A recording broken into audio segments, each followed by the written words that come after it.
क्या डॉलर का बॉस बन जाएगा रुपया? क्या विदेशी व्यापार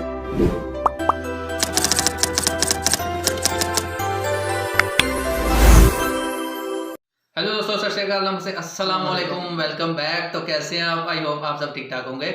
तो मेरा नाम है अबूजर गिल और मेरा नाम है वकास। तो आज की जो वीडियो होने वाली है उसका टाइटल है इंडियन रुपी इतना ताकतवर हो गया कि वो अब डॉलर को मार दे रहा है। तो किस वजह से दे रहा है, किस मतलब कि अब रशिया जो है वो इंडिया की करेंसी यूज करके जो है ना दुनिया भर में तजारत करेगा, क्योंकि रशिया के ऊपर जो है ना सैंक्शन लगने वाली है या लगाई हुई है यूरोपियन कंट्रीज ने। तो वीडियो स्टार्ट करते हैं उससे पहले चैनल कर ले सब्सक्राइब, बेल आइकन को प्रेस कर लें ताकि ऐसी और भी अच्छी अच्छी वीडियोस देखने को मिलती रहे। तो चलिए वीडियो स्टार्ट करते हैं। स्टार्ट। क्या डॉलर का बॉस बन जाएगा रुपया? क्या विदेशी व्यापार रुपयों में भी हो सकेगा? डॉलर का मुकाबला करने के लिए आरबीआई ने तैयार की नई रणनीति। क्या अमेरिका भारत के इस कदम से नाराज नहीं होगा? और आखिर आरबीआई को इतना बड़ा कदम उठाने की जरूरत क्यों आन पड़ी? अगर आप इन सवालों के जवाब जानना चाहते हैं तो इस वीडियो को अंत तक जरूर देखिए। दोस्तों, पिछले कुछ दिनों से डॉलर के मुकाबले रुपए के गिरते दाम एक बहुत बड़ी चिंता का विषय बने हुए थे। एक डॉलर की कीमत बहुत ज्यादा गिर गई थी, 80 टच कर चुकी थी, जिसकी वजह से विदेशी व्यापार में काफी ज्यादा घाटा हो रहा था। इसके साथ ही देश के विदेशी मुद्रा भंडार भी लगातार कम हो रहे थे, क्योंकि ज्यादातर सारा ही विदेशी व्यापार डॉलर्स में ही होता है, जिसकी वजह से हमें दूसरे देश से चीजें इंपोर्ट करने में ज्यादा डॉलर्स खर्च करने पड़ रहे थे। जिसके अलावा डीजल और पेट्रोल को खरीदने से भी हमारे विदेशी मुद्रा भंडार से भारी मात्रा में डॉलर कम हो रहे थे। इसी साल 2022-23 में अप्रैल जून की तिमाही के दौरान भारत का कुल एक्सपोर्ट बढ़कर 121 अरब डॉलर था। यह पिछले साल की तुलना में 43.61% ज्यादा है। वहीं इस दौरान इंपोर्ट और तेजी से बढ़कर 190 अरब डॉलर की ऊंचाई तक पहुंच गया था। इस तिमाही में भारत का व्यापार घाटा 69 अरब डॉलर हो गया था। वहीं इसी साल अगस्त में विदेशी मुद्रा भंडार 564.05 अरब डॉलर के न्यूनतम स्तर तक पहुंच गया, जो कि पिछले साल सितंबर में 642.45 अरब डॉलर के उच्चतम स्तर पर था। इसके साथ ही रूस और यूक्रेन की जंग ने हालातों को काफी प्रभावित किया। इसके बाद चीन और ताइवान के बीच बढ़ते तनाव के चलते पूरी दुनिया में मंदी के संकट गहराने लगे हैं, और इसकी वजह से डॉलर की स्थिति पहले से ज्यादा मजबूत हो रही है। लेकिन इसी वजह से भारत जैसे देशों को दूसरे देशों के साथ व्यापार करना महंगा पड़ने लगा है। इसके अलावा रूस और यूक्रेन की जंग के बाद अमेरिका ने रूस पर कई प्रतिबंध भी लगा दिए। उसके स्विफ्ट के माध्यम से पेमेंट करने पर पाबंदी लगा दी, जिसकी वजह से भारत का रूस के साथ व्यापार करना मुश्किल हो गया। आगे बढ़ने से पहले आपको ये जानना जरूरी है कि आखिर डॉलर विदेशी व्यापार को कंट्रोल कैसा करता है और स्विफ्ट क्या है, जिसकी वजह से दूसरे देशों से व्यापार संभव हो पाता है, और किस तरह अमेरिका और यूरोप शांति के नाम पर पूरी दुनिया के व्यापार पर कंट्रोल किए हुए हैं। स्विफ्ट नेटवर्क में 7 अलग अलग एंटिटीज होती है: भारतीय व्यापारी, भारतीय बैंक, अमेरिका के 2 बैंक, फिर जिस देश से आपको व्यापार करना है वहां का बैंक और वहां के व्यापारी, और हर इंडियन बैंक का अमेरिकन बैंक में अकाउंट होता है, जहां उनका पैसा डॉलर के रूप में जमा होता है। इसका कारण ये कि पूरी दुनिया में केवल अमेरिकन बैंक ही डॉलर को स्टोर करके रख सकते हैं, इसलिए दुनिया के हर बैंक का अमेरिकन बैंक में अकाउंट होता ही है। अब मान लीजिए कि भारतीय व्यापारी को श्रीलंका के एक व्यापारी से कुछ माल खरीदना है, और उस व्यापारी के बैंक का भी अमेरिकन बैंक में अकाउंट होगा। अब मान लीजिए कि भारतीय व्यापारी को श्रीलंकन व्यापारी को 1 करोड़ रुपए भेजना है, तो वो भारतीय बैंक को 1 करोड़ भारतीय रुपए देगा, और बैंक से श्रीलंकन व्यापारी को उतनी ही राशि डॉलर में पे करने के लिए बोलेगा। अब भारतीय बैंक अपने अमेरिकन बैंक को मैसेज कर देगा कि वो 1 करोड़ मूल्य के डॉलर श्रीलंकन बैंक के यूएस अकाउंट में ट्रांसफर कर दे। अब यहाँ लीजिए कि एक्सचेंज रेट के साथ डॉलर को श्रीलंकन बैंक के यूएस अकाउंट में ट्रांसफर कर दिया गया, और अब ये बैंक व्यापारी के श्रीलंका के बैंक अकाउंट में उतने ही मूल्य के डॉलर ट्रांसफर कर देगा। अब आपको ये सब कुछ काफी उलझा हुआ लग रहा होगा, है ना? क्योंकि ये सच में काफी उलझा हुआ नेटवर्क है, जिसमें हजारों बैंक आपस में एक दूसरे से जुड़े हुए हैं, और यहाँ अलग अलग देशों की करेंसी को कन्वर्ट करने के लिए काफी सारी कैलकुलेशंस भी करनी पड़ती है, क्योंकि हर देश का एक्सचेंज रेट अलग होता है, और हर देश की करेंसी की वैल्यू डॉलर के हिसाब से अलग अलग है, और इस पूरे सिस्टम को स्विफ्ट कहा जाता है। यह पूरा का पूरा नेटवर्क पूरी तरह से अमेरिका और यूरोप के कंट्रोल में है, और दुनिया का लगभग 50% व्यापार स्विफ्ट के माध्यम से ही होता है। इसी वजह से कई बार ये सिस्टम कई देशों के लिए परेशानी की वजह भी बन जाता है।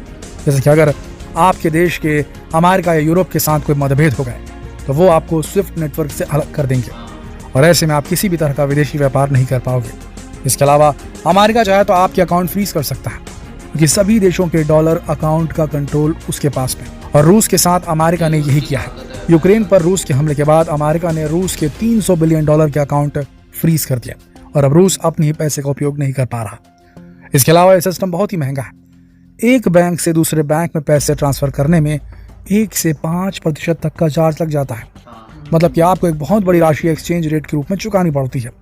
इसीलिए स्विफ्ट के माध्यम से व्यापार करना भारत जैसे डेवलपिंग कंट्री के लिए, विकासशील देश के लिए काफी महंगा पड़ रहा था। इसके अलावा रूस पर लगे प्रतिबंध की वजह से भारत रूस के साथ किसी भी तरह का व्यापार नहीं कर पा रहा था। इस तरह बिना जंग में भाग लिए हमें उसके परिणाम भुगतने पड़ रहे थे। लेकिन अब जब हम सीधे ही भारतीय रुपए में व्यापार कर पाएंगे तो अमेरिका और यूरोप के लगाए गए प्रतिबंधों का हमारे देश के व्यापार पर कोई प्रभाव नहीं पड़ेगा। ऐसे में डॉलर की कमी से जूझ रहे रूस, संयुक्त अरब अमीरात, इंडोनेशिया, श्रीलंका, ईरान, एशिया और अफ्रीका सहित कई छोटे छोटे देशों के साथ भारत का विदेशी व्यापार तेजी से बढ़ेगा। वहीं भारत का व्यापार घाटा कम होगा और विदेशी मुद्रा भंडार बढ़ेगा। आरबीआई के अनुसार यह नया system foreign exchange management act के अनुसार ही बनाया जा रहा है। इसकी वजह से विदेश में होने वाले आयात और निर्यात के सभी सेटलमेंट्स रुपए में ही संभव हो पाएंगे और रुपए की कीमत संबंधित देश की मुद्रा के ग्लोबल फॉरेन मार्केट में चल रहे रेट के आधार पर तय होगी और पूरा सौदा भारतीय मुद्रा में किया जाएगा। रिजर्व बैंक ने कहा कि नया सिस्टम लागू होने के लिए भारत में रजिस्टर्ड बैंकों को वोस्ट्रो खाते खोलने की परमिशन दी गई है। वोस्ट्रो खाते विदेश व्यापार करने के लिए होते हैं, जरूरी होते हैं। ये बिल्कुल उसी तरह है जिस तरह अमेरिका के बैंक में दुनिया के हर देश का अकाउंट होता है, उसी तरह भारत के बैंकों में भी दूसरे देशों के बैंक अपना अकाउंट खोल सकेंगे। भारत का ये कदम आने वाले समय में भारत के लिए काफी सारी नई संभावनाएं खोलेगा। विदेश व्यापार में भारत की नई पहचान बनेगी।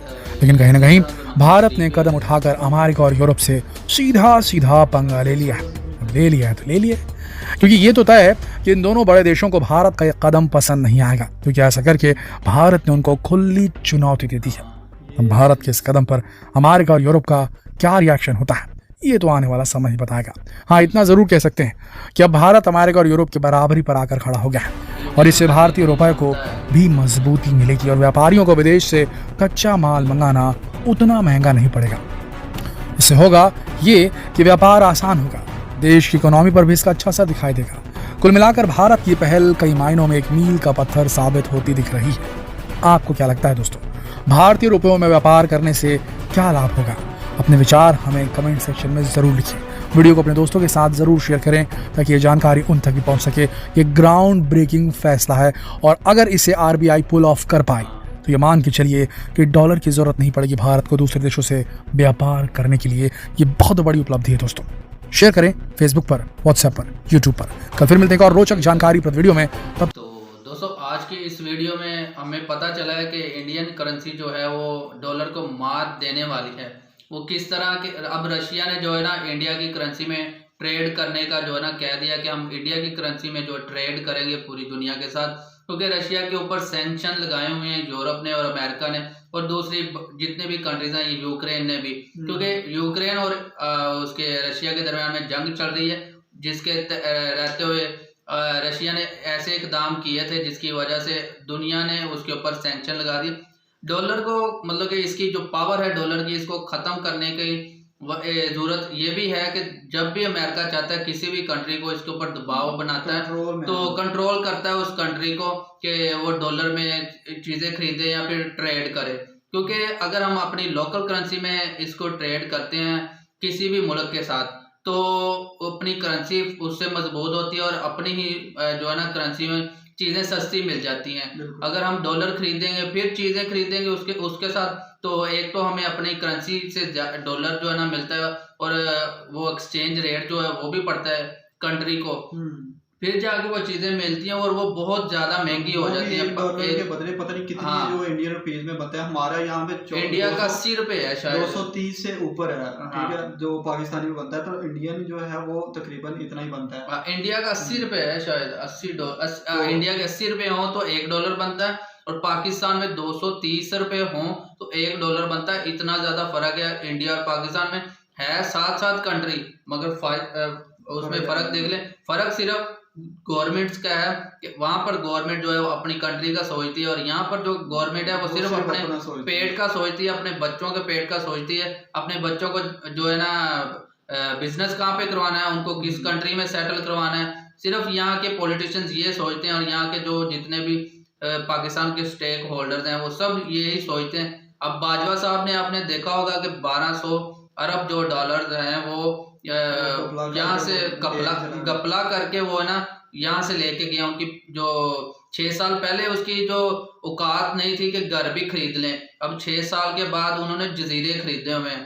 तो ये औकात है मतलब कि पाकिस्तानियों की कि आपने 75 साल जो इनके लिए बेवकूफ़ बनते रहे, तो 75 साल के बाद भी आपको यही मिलने को मिल रहा है कि सिर्फ ठुड्डे चपेड़े और आपकी नंगी वीडियोस बनाई जाएंगी, सिर्फ यही चीज़ें। अगर आप किसी के खिलाफ बोलेंगे, किसी सिक्योरिटी इदारे के खिलाफ या फिर गवर्नमेंट के खिलाफ, आपको एक वीगो डाला आएगा, आपके घर से उठाकर लेके जाएगा, फिर आप गायब हो जाएंगे।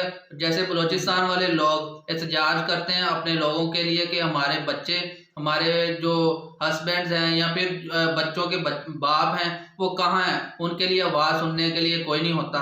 ऐसे ही पाकिस्तान में कहीं भी किसी भी नुक्कड़ में रहने वाला अगर आप किसी भी सिक्योरिटी इदारे के खिलाफ, गवर्नमेंट के खिलाफ अगर आवाज़ उठाएंगे, अपने हक की बात करेंगे, तो आपको भी गायब कर दिया जाएगा या फिर आपको मजबूर किया जाएगा, समझा जाता है ना। हाँ, मजबूर किया जाएगा कि आप इस मुल्क से बाहर जाएं, वहां पर जाके आपका कत्ल किया जाए और फिर वहां से उसको पाकिस्तान में लेके आ जाए। मगर जो उसकी मेडिकल रिपोर्ट होगी वो आपकी जो है ना घर वालों को नहीं दी जाएगी। पहले यहाँ के जो जितने भी स्टेक होल्डर हैं उसको चेक करेंगे कि इसमें हमारे खिलाफ कोई वो तो नहीं है, मतलब कि हमारे खिलाफ कोई सबूत हो, तो फिर जो है ना उसके घर वालों तक वो जितनी भी उसकी रिपोर्ट्स होंगी वो उसकी एक लहदा से कॉपी की जाएगी, उसके अंदर जितनी भी डिटेल होगी उसको चेंज किया जाएगा, फिर आपके घर जाएगी। और फिर सिर्फ आप जितनी भी अदालतों के चक्कर लगाएंगे, आपको जो एक इंडिया की फिल्म का मशहूर डायलॉग भी है, तरीक पे तरीक, तरीक पे तरीक, तो फिर सिर्फ आपको तरीक पे तरीक, तरीक पे तरीक मिलेगी और सिर्फ आप घर से अदालत जाएंगे, अदालत से घर आएंगे तो तरीक पे तरीक, जज साहब जब भी मिलेगी तरीक पे तरीक। आगे से जो कहता है आपको पता ही है कि हाँ, तो आपने वो डायलॉग जरूर सुना होगा, वो फिल्म भी देखी होगी। तो उस फिल्म में जो लोग करते हैं पाकिस्तान लोगों को, वो करने की जो है ना जरूरत है। अदरवाइज पाकिस्तानी जो गरीब लोग हैं, आप जो मिडिल क्लास है अब वो भी गरीब हो चुके हैं, और जो मतलब कि जो एलीट क्लास है वो एलीट से एलीट होती जा रही है, और जो मिडिल है वो जो गरीब हो चुके हैं, और जो गरीब थे वो तो ये तो शुरू से ही होता रहा है ना, ये तो शुरू से पाकिस्तान के अंदर ये चाल ही यही रहा है, समझ लो ट्रेंड बन जाता है। तो जो ऊपर वाले तबके हैं ना, जो जिनके पास ज्यादा पैसा है, वो तो समझ लो कि वो अमीर से अमीर तरह होते जाते हैं। एक वो था आसम मुनीर साहब तो अब आर्मी चीफ हैं पाकिस्तान के। वो एक ISI का ना, ISPR का जो ना वो एक था, पता नहीं पाकिस्तान की फौज का ना एक बंदा था, वो अभी वो उसका CPAC का चेयरमैन भी रहा है, पापा जोन्स वाला। वो उसके इतने ज्यादा मतलब कि देखे रिटायर होने से पहले तो किसी को पता भी नहीं था कि इतने ज्यादा उसके बाहर अमेरिका में पता नहीं कहाँ पे उसके पापा जोन्स के जो वो पिज़्ज़े वाले होटल्स बने हुए हैं। तो दुनिया भर में पापा जोन्स फेमस था, तो किसी पाकिस्तानी को ये नहीं पता था कि ये हमारे इस चीफ साहब का जो रिटायर हो चुके हैं आसम साहब। काम इनका कोई और होता है, इनकी जिम्मेदारी कोई और होती है, काम इनको कोई और सौंपा जाता है कि आपने ये करना है, लेकिन वो कर क्या जाते हैं ये मुल्क को भी नहीं पता होता। ये पाकिस्तानियों को पता नहीं, पाकिस्तानियों को ये चूरन दिया जाता है कि आपके जो है आपने इनकी इज्जत करनी है, ठीक है, कश्मीर का हवाला ले लिया कि आप जो है ये जज्बा ही रखते हैं सिर्फ। अब इंडिया की करेंसी डॉलर को मार देगी, इससे चलो कुछ ना कुछ तो हम पाकिस्तानियों को भी सांस मिलेगा कि चले डॉलर सस्ता हुआ है। अब ये नहीं पता कि पाकिस्तान में होता भी है कि नहीं, क्योंकि पाकिस्तान में अब वो हालात नहीं है कि ये सस्ता हो, ये महंगा से महंगा ही होगा।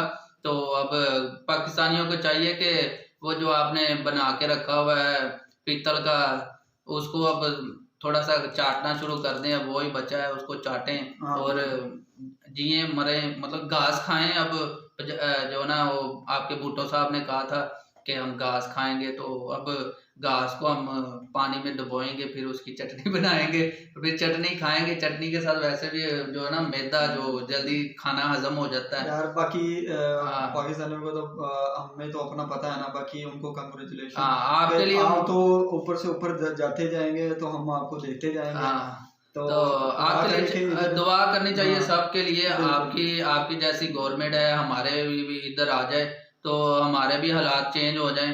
तो हम मतलब कि देखिए अगर इंडिया के साथ ट्रेड स्टार्ट हो जाती है तो पाकिस्तान को भी फायदा होगा। ये दोनों की करेंसी में अगर ट्रेड हो जाती है, बिल्कुल। डॉलर ना खरीदने पड़े यार तो लेकिन इनकी बातें, इनकी दुश्मनी हाँ खत्म मैं होगी भी उधर आपस जाके एक बुलेट ले आऊंगा, वहां से मुझे वो हाँ, पसंद है। जब इनकी तो खत्म होगी दरारें तो फिर ये आपस में कुछ कर हाँ पाएंगे।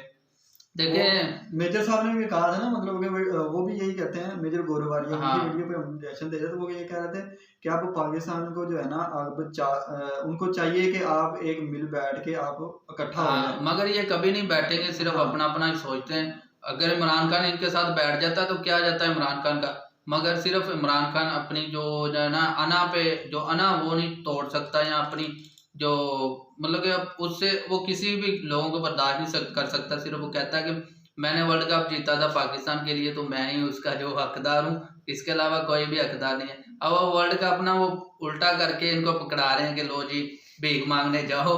तो पता नहीं अब वो कहाँ पे पड़ा हुआ है, जल्दी उसको टाकी शाकी मार के अब बाहर निकालते हैं तो फिर जाते हैं दुनिया के चक्कर लगाते हैं, देते हैं कुछ के नहीं। तो वैसे भी अगर देंगे तो फिर अपनी उन्होंने मनवानी है बातें तो वो तो माननी ही पड़ेंगी। अब देखते हैं पता नहीं क्या मनाते हैं, 3 एयरपोर्ट भेज दिए और एक एम्बेसी भेज दी हुई है। बाकी तो पाकिस्तान में रह क्या गया, हाँ यही मेन चीज है अब जब बेइज्जती। वो इंडिया खरीदने लगा है पाकिस्तान के 3 एयरपोर्ट्स। तो वो अगर तो खरीद पैसे लेता है तो चलो अच्छी सर्विस मिल जाएगी बाहर जाने के लिए, यहाँ पर नहीं तो धक्के खाने पड़ते हैं एयरपोर्ट पे भी। पैसा भी अपना लगाओ, सब कुछ अपना करो और वहां पे जाके धक्के भी अब खुद ही खाओ। तो ये है हालात पाकिस्तान के लोगों के, बेहतर जानते हैं आप हमसे। तो मिलते हैं नेक्स्ट वीडियो में, तब तक के लिए आप सब अपना ख्याल रखिए। वीडियो अच्छी लगी है तो दोस्तों के साथ शेयर करके लाइक जरूर कर दीजिएगा। आपके एक लाइक एक शेयर से हमारी हेल्प हो जाएगी, हमारे चैनल को सपोर्ट मिल जाएगी। तो आपकी सपोर्ट से ही मजीद अच्छी अच्छी वीडियोस बनाने का मन करता है। आप उसको सपोर्ट करते रहें और हम ऐसी वीडियोस बनाते रहेंगे। मिलते हैं नेक्स्ट वीडियो में, तब तक के लिए अपना ख्याल रखें।